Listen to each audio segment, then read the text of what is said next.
Indonesia just shocked the world with what they are building. 3 mega projects so colossal they are rewriting the blueprint of an entire nation. Imagine a new capital rising from the forests, a rail link that shatters travel times, and a port designed to reroute Asia's trade. All unfolding in a country where the capital city is sinking by 25 centimeters each year, and gridlock traps 30 million people. But beneath the headlines and billion-dollar promises, these projects hide a set of high-stakes gambles: debt, displacement, and the fight to unite a country split across thousands of islands. The question everyone is asking: can Indonesia pull off the greatest reinvention Asia has ever seen, or will the risks bury the dream? Here is how it all began. Jakarta isn't just crowded, it's bursting at the seams.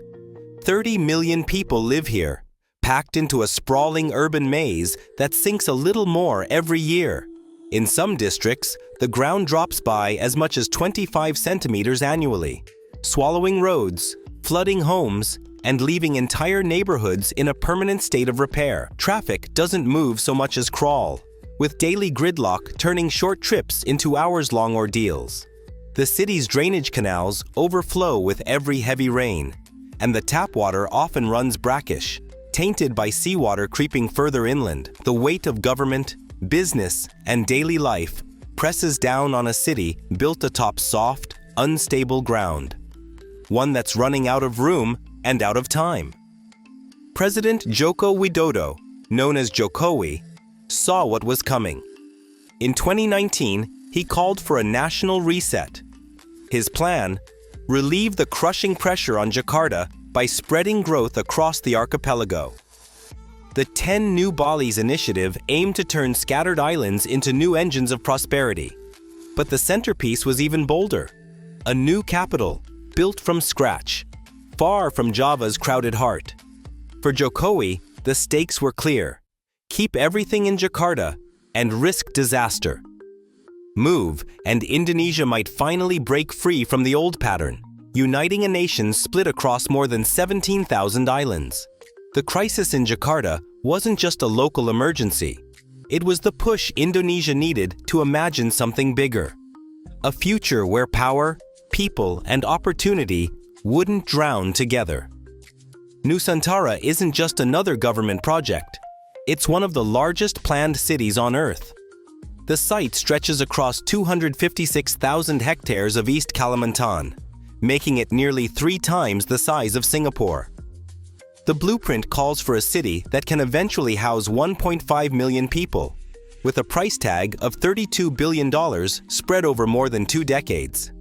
At its heart sits the new Istana Negara, a presidential palace inspired by Dayak traditions, its sweeping rooflines echoing the curves of traditional paddles and longhouses. The palace stands on an artificial lake, designed as a visual metaphor for a nation built on water and unity. The master plan goes far beyond government buildings. Parliament, ministries, and embassies will anchor a city woven with green corridors and forest city neighborhoods. Parks and preserved woodlands are meant to blend with urban districts, promising a new kind of capital where nature and modernity meet. The Nusantara Capital Authority, the agency overseeing every detail, envisions a city powered by smart infrastructure, renewable energy, and a vast public transit web. Construction began in 2022, with roads, bridges, and utility lines now snaking through what was once dense forest. By August 2024, the core government district is set to host Indonesia's Independence Day celebrations. The ambition is clear. Nusantara is meant to be a living symbol of a new Indonesia, one that honors its indigenous roots while looking firmly toward the future.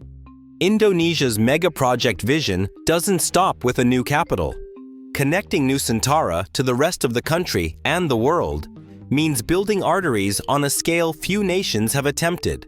The Jakarta to Bandung high-speed rail stretches 142 kilometers, linking 2 of Java's economic giants in under 40 minutes. Trains reach speeds of 350 kilometers per hour, making this the fastest rail service in Southeast Asia. The route isn't just long, it's engineered to soar above crowded cities, rice fields, and flood zones, with extensive elevated sections designed by teams from China, Railway International, and Indonesian state engineers. Construction teams overcame land disputes, pandemic delays, and even a major gantry collapse in 2023. But by mid-2025, most of the critical viaducts and tunnels are in place, with full service set for 2026. Further north, Patimban Deep Seaport is rising from the coast of West Java. Backed by Japanese investment and technical guidance from JICA, this new harbor is built to handle up to 7.5 million containers a year, more than half the volume Jakarta's main port moves today. The quay stretches 1,400 meters, lined with 10 automated cranes and direct links to highways and rail. Phase 1 became operational at the end of 2023, and expansion continues, aiming to absorb around 30% of Java's container flows by the decade's close. On the ground in Kalimantan, more than 70% of Nusantara's core road network is already laid. Threading through what was once dense forest, engineers and planners point to this web of transport links as proof. These aren't just blueprints or promises. They're real, rising fast, and set to knit Indonesia's islands into a single connected whole. Indonesia's mega projects are more than domestic upgrades. They're a contest for influence between Asia's two biggest players. China's imprint is clearest on the Jakarta Bandung High-Speed Rail, the first of its kind in Southeast Asia, and a showpiece for the Belt and Road Initiative. Chinese banks and state firms backed the project with loans at rates between 3 and 3.4%, offering long grace periods but collateralizing future ticket sales and select state assets. For Beijing, the rail is both a business venture and a demonstration of technological reach, threading its supply chains deeper into the region. Japan, meanwhile, is playing a subtler game. Through JICA, it's financing Patimban Port at just 0.1 to 0.3% interest over up to 20 years, tying loans to technical assistance and operational partnerships. Patimban's design capacity, 7.5 million containers annually, could eventually handle over half the volume Jakarta's main port moves today.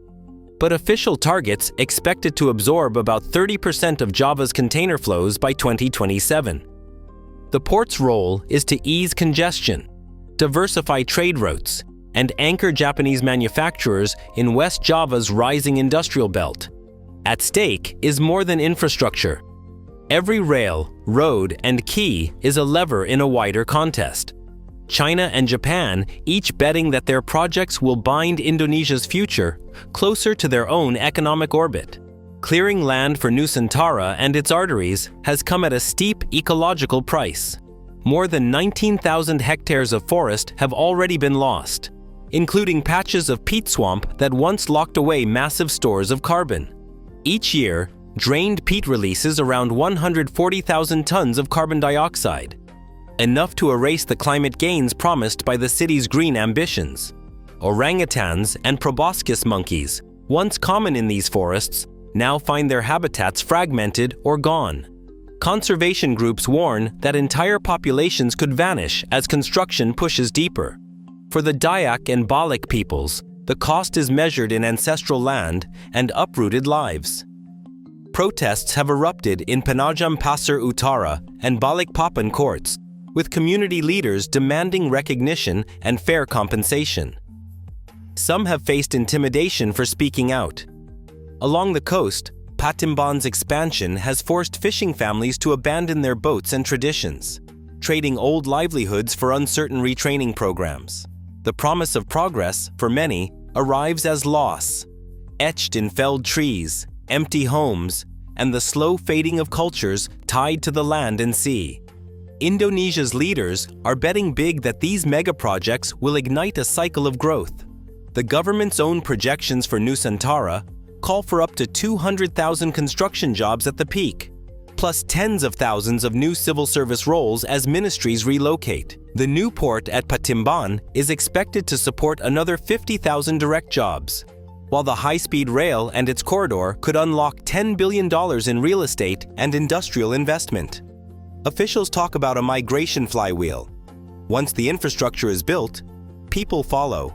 land values rise, and the resulting tax base funds further expansion. But the numbers come with warnings. The Jakarta-Bandung rail has already run 15% over budget, hit by land disputes and pandemic delays.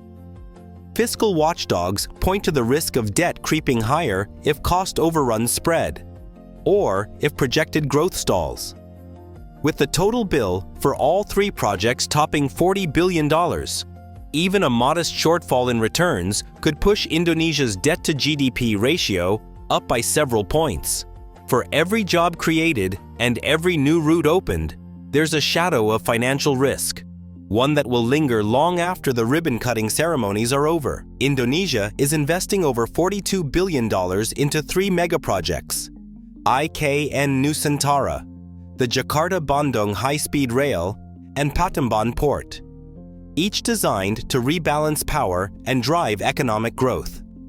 The new capital covers 256,000 hectares, nearly 3 times Singapore's area, and is set to host 1.5 million people by 2045.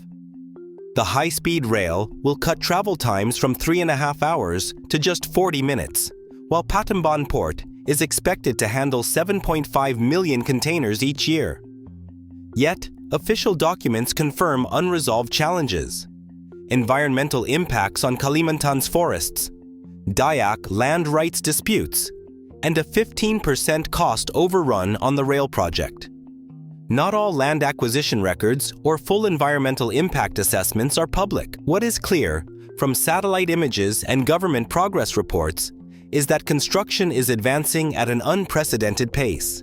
Indonesia's choice to decentralize power and invest in future infrastructure may redefine the nation's role in Asia, but the ultimate legacy will be measured by how these risks and promises are managed in the years ahead.